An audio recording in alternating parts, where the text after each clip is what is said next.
Why a married man loses control around women with your energy. Carl Jung. Have you ever noticed how a married man, perfectly controlled and composed with everyone else, suddenly becomes nervous, clumsy, or overly attentive around a specific type of woman? His voice changes, his posture shifts, and that unshakable confidence he usually carries simply vanishes. But here's what's fascinating. It has nothing to do with physical beauty or flirtation. It's about something far more powerful and invisible, your energy. Carl Jung discovered that certain women carry an energetic frequency that awakens the most hidden and repressed parts of a man's psyche. It's not manipulation. It's not a game. It's a psychological phenomenon that bypasses logic and triggers the unconscious mind. This man might be faithful, committed, happy in his marriage, yet around you, he loses his center. Why? Because your energy mirrors what he's never integrated within himself. In the next few minutes, you'll discover the exact psychological mechanics behind this phenomenon, why it happens, and what it reveals about both him and you. This goes far beyond attraction. It's about power, projection, and the shadow self. 1. The woman who mirrors his unconscious. There's a type of woman who walks into a room and immediately disrupts a married man's composure without saying a word. She isn't trying to seduce him. She isn't dressed provocatively or behaving flirtatiously, yet something about her presence creates an internal earthquake in his psyche. Jung called this the mirror effect of the unconscious, and it explains why this man suddenly can't think straight around her. Your energy carries qualities he has buried deep within himself. Perhaps it's freedom he sacrificed for stability. Maybe it's creativity he abandoned for practicality. Or emotional depth he learned to suppress to appear strong. Whatever it is, when he encounters you, his unconscious recognizes what's missing. It's like looking into a mirror that shows not his reflection, but his unlived life. This isn't about you being better than his wife or more attractive. It's about you embodying aspects of his own psyche that he never developed. Jung believed we all carry both masculine and feminine energies within us, and when a man rejects or ignores his inner feminine side, he projects it outward onto women who naturally express those qualities. You become the living representation of his disowned self. The intensity of his reaction reveals the depth of his inner split. If he barely suppressed his emotional side, you might get a mild response. But if he spent decades building walls around his sensitivity, intuition, or spontaneity, encountering someone who lives freely in those qualities creates a psychological crisis. His nervous system floods with recognition. His mind scrambles to regain control. His usual confidence evaporates because he's no longer interacting with an external person, but with the ghost of who he could have been. This is why he might become overly helpful, strangely vulnerable, or unusually talkative around you. He's not consciously trying to connect with you. He's unconsciously trying to connect with the lost parts of himself that your presence awakens. His marriage, his commitments, his rational mind. None of these protect him from this ancient psychological mechanism. The unconscious doesn't respect boundaries or vows. It simply responds to what it recognizes as familiar yet forbidden territory. 2. When his shadow recognizes your light. Every person carries a shadow, the part of themselves they've rejected, denied, or hidden from the world. For many married men, this shadow contains everything they believe they shouldn't be. Playful, uncertain, emotionally expressive, spiritually curious, or creatively wild. They've built their entire identity around being the opposite: serious, certain, emotionally controlled, practically minded, and safely predictable. Then you appear. You embody the very qualities he banished to his shadow. You laugh freely where he learned to be serious. You express emotions he was taught to contain. You explore spiritual or creative dimensions he dismissed as impractical. Your light isn't just attractive to him, it's threatening because it illuminates everything he's spent years keeping in darkness. Jung discovered that we don't actually destroy the parts of ourselves we reject. We just push them into the basement of our psyche where they grow stronger and more demanding. When a man encounters a woman whose energy matches his shadow content, something powerful happens. His shadow suddenly has an external face, a living, breathing form that makes the invisible visible. This creates an intense magnetic pull. Part of him desperately wants to get closer to you because getting closer to you means getting closer to his own rejected wholeness.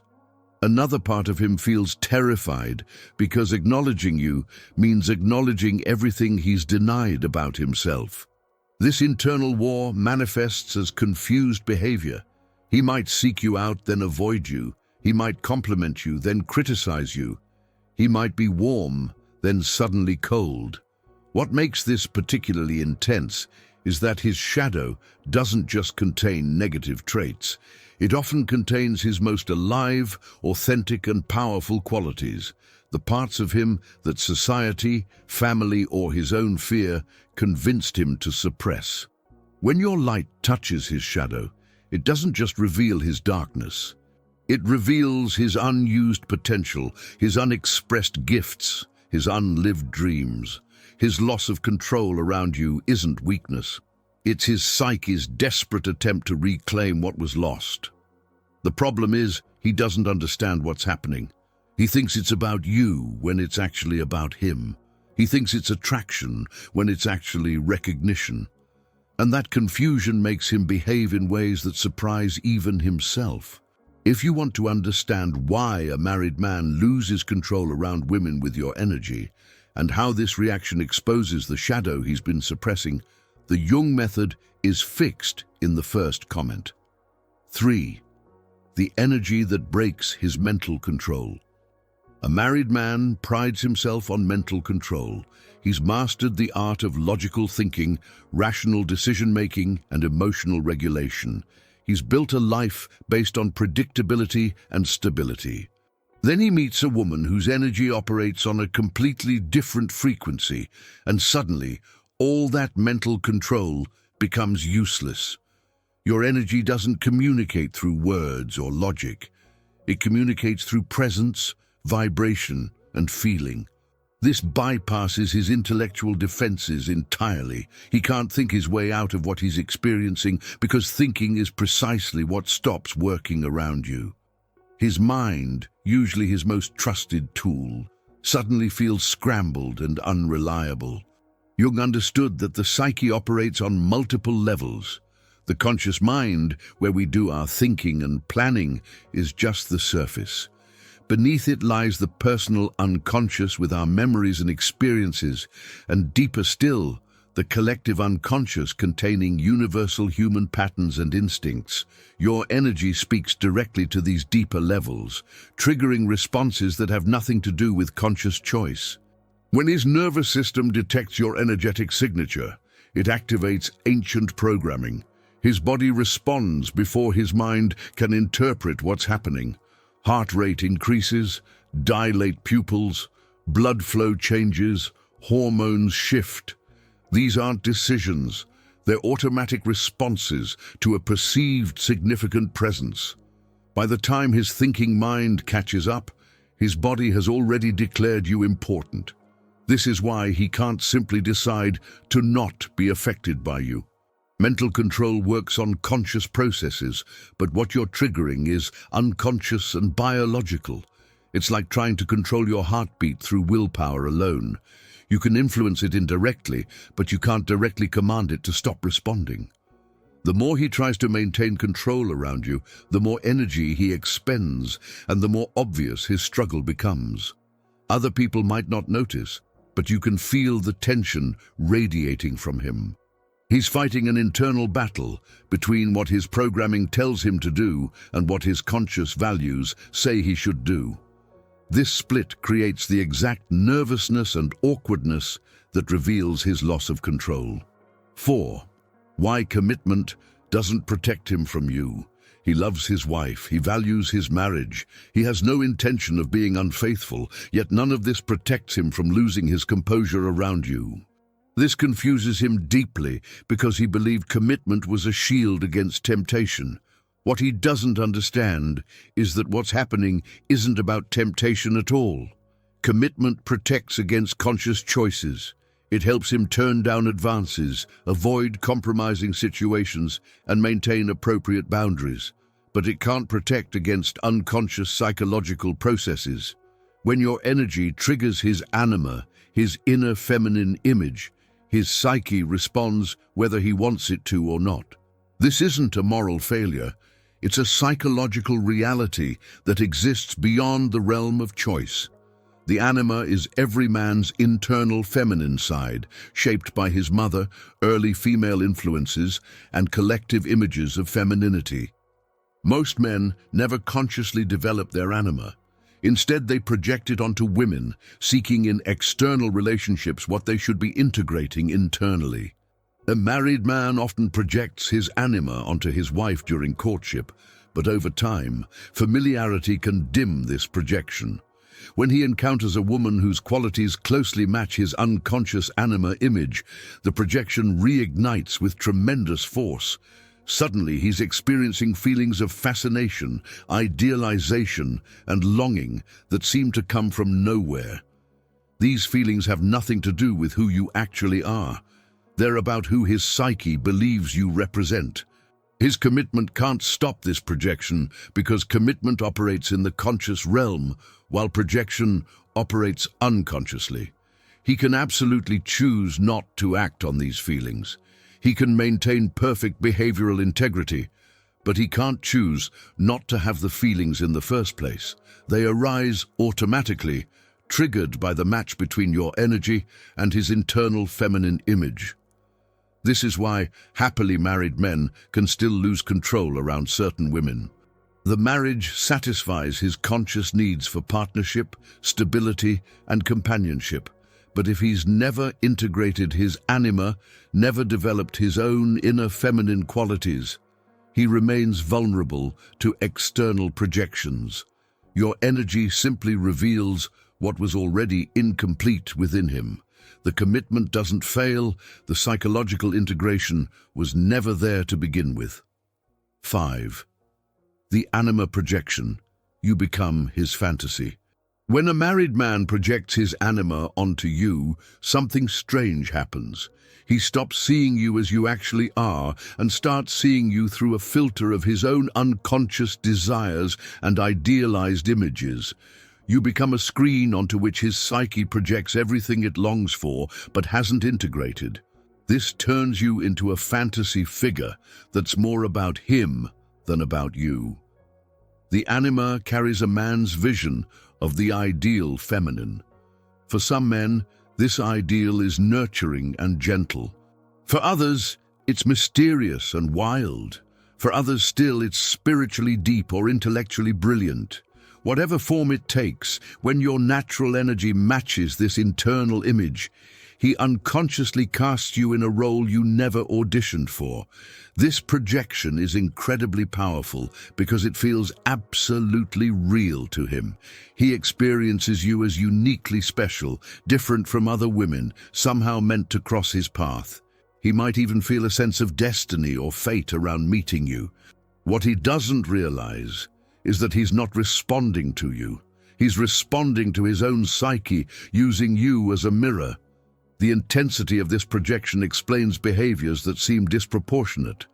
He might think about you constantly despite barely knowing you. He might remember everything you say as though it contains hidden wisdom. He might seek reasons to be near you while telling himself it's innocent. None of this is about love or genuine connection. It's about his psyche trying to grab hold of what it recognizes as desperately needed. Jung warned that projection creates a kind of psychological possession. The man becomes gripped by feelings and impulses that seem to come from outside himself. He loses objectivity. He can't accurately assess the situation because his perception is completely distorted by the projection. Other people might see clearly that he's idealizing you, but he's convinced everyone else simply doesn't understand how special you are. What makes this particularly complicated is that projection isn't entirely false. Your energy genuinely does carry qualities his psyche needs. The problem is, he's seeking those qualities externally instead of developing them internally. If he integrated his own anima, developed his own emotional depth, creativity, or spiritual awareness, the projection would dissolve. He'd see you clearly as a real person, rather than as a fantasy figure carrying the weight of his unlived potential. 6. His nervous system reacts before his mind.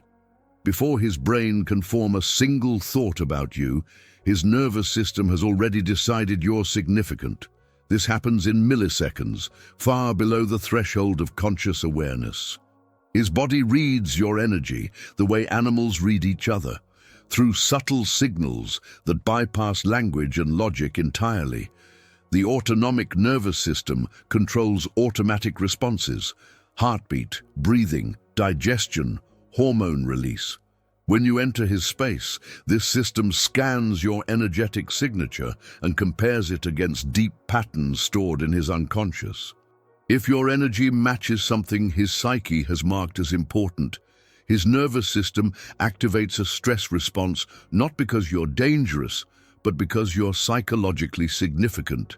This is why he might suddenly feel anxious, excited, or unsettled around you without understanding why. His heart races, his palms sweat, his thoughts scatter.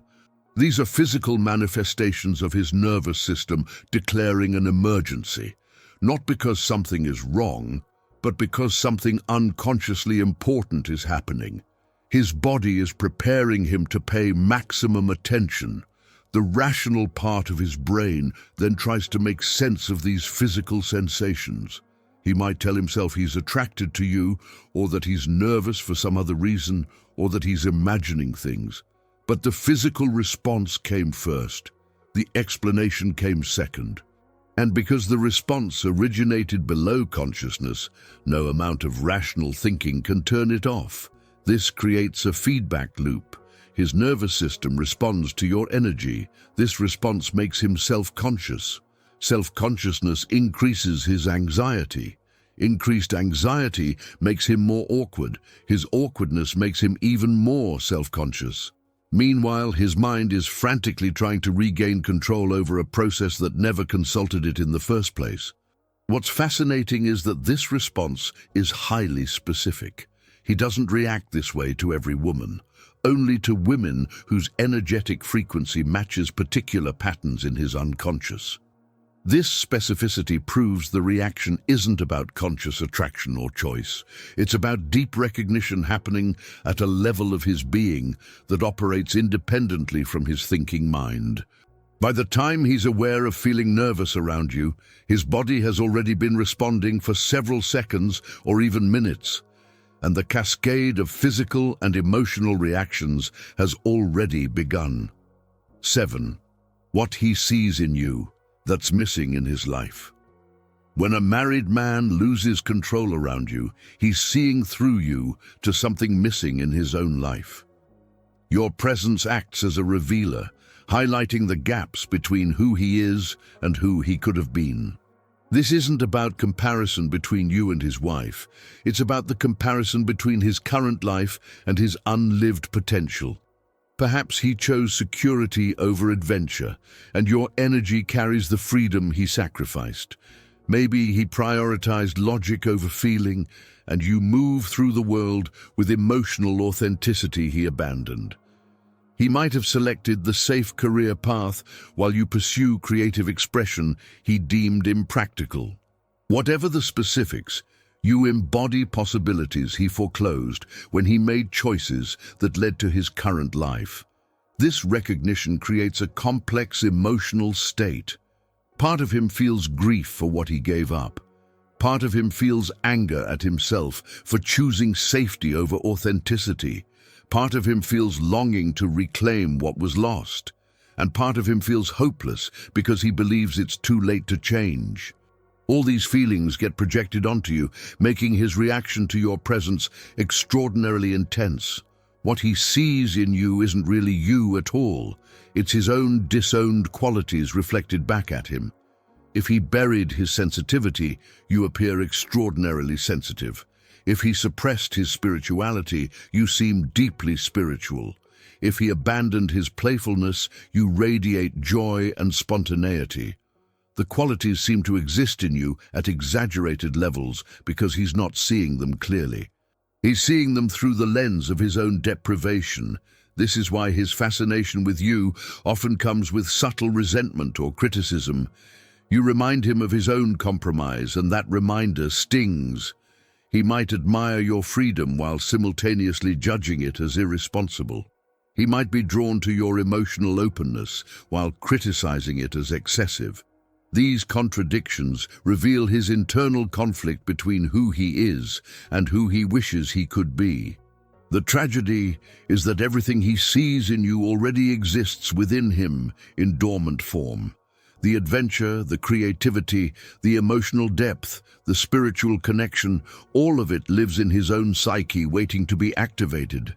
But instead of doing the internal work to reclaim these qualities, he remains fixated on you as their external source. This keeps him stuck in longing rather than moving toward actual transformation.